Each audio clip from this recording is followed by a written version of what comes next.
I made this little simple sculpting table using a wood board and metal pipes.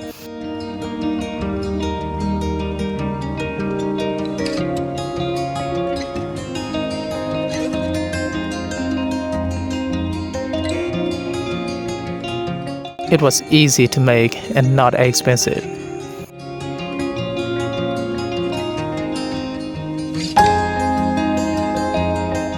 First, I polished the wood board with sandpaper to get smooth. After that, I placed the handmade metal floor flange at the center of the board and screwed it.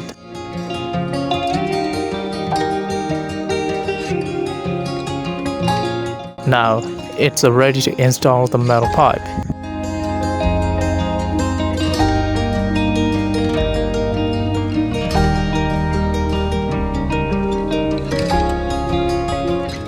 You can also change another shorter pipe easily.